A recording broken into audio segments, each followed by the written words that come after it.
Hi friends, my name is host Eric and this is my beloved host Rachel.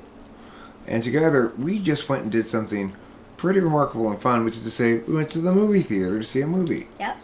Specifically, we saw the movie Nobody. And I'd like to title this video and this review on my part anyway as Bob Odenkirk's Deepest Feelings. Because while I really thoroughly enjoyed the movie, I did have a couple of reservations about it. Rachel, what are your initial takeaways? I think it's really exciting. I think it's a good movie for a couple to see. It keeps your attention the whole time, and just Bob Odenkirk does some pretty badass stuff in it, and some of it looks really realistic too, which I thoroughly appreciate. Yeah, Bob Odenkirk does a great job with it. My reservations have to do with the script's construction, the writing and spots, and some of the sort of forced studio stuff that's in it. So, without offering any spoilers, and it's kind of hard to spoil the movie. I mean, it's basically Bob Odenkirk does John Wick. Yeah. But they have two characters in addition to him who help him be badass, basically. At least one of them is an unnecessary, just sort of tacked on character. I think Bob Odenkirk has to know that the assassin helper guy who comes in and says, "I told you I didn't want to come in here and save your white ass," makes intelligent people in the audience cringe because it's just so like there's this episode of The Simpsons one time where they're studio executives talking about a cartoon that they're producing, and they say, "I think we should Rossify the cartoon character, the main character, by about 15%." It's like that kind of thinking, you know, that kind of like decision by committee or decision by studio executive producers rather than by any actual artist. Yeah. Because the movie additionally has the character's father in it, and I think that both the character's father and this helper guy he talks to on the ham radio basically fill the same role in the film, you know? I would agree. However, high point of the movie, would you agree, is the bus? The bus scene, yes. The bus scene is really great. The bus fight scene is bananas. The whole time I was just like, oh, go get him, Bob Odenkirk, go get him. Yeah. It was great. It was gripping, and really a lot of the things that the stunts and things that he had going on during the fight seemed really realistic. I mean, and that always catches my attention when there's fight scenes where I'm like, oh crap, like this looks like real legit stunt work. So it's pretty clear that Bob Odenkirk himself is actually getting stabbed and shot in real life. Yeah.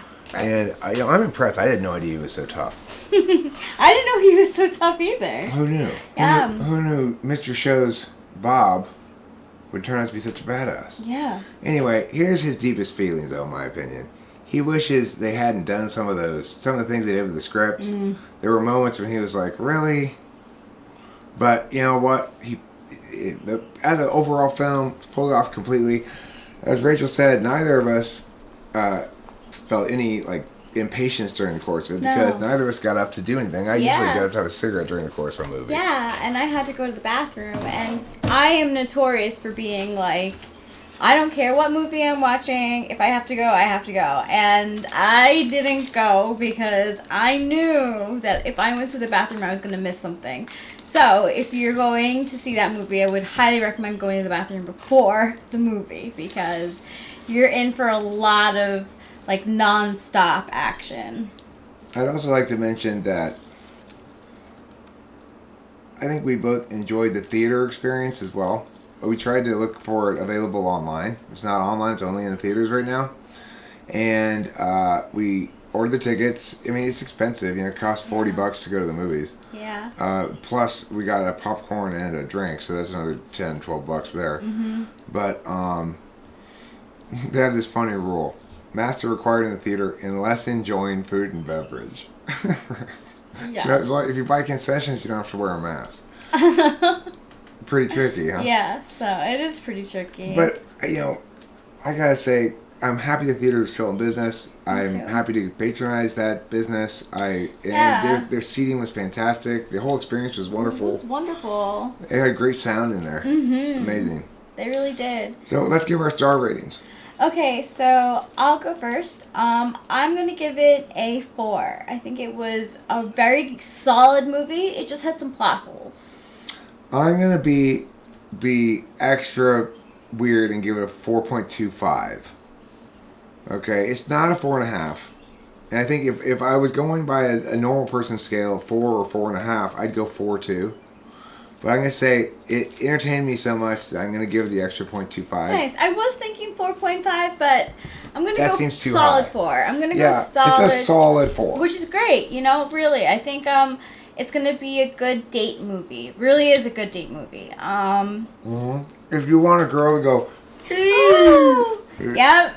It's I did that to Rachel several times. Right? Ah! Oh no! I only had to cover my eyes one part where they looked like they were going to kiss or have a sex Oh scene. yeah, that's right. I don't like to watch those in movies. He did close his eyes during But that. it turned out it was safe. It was fine. Totally safe. Okay, so that's it for this review. Hope you enjoyed it. Go see the movie. We recommend it. Yeah, recommend it.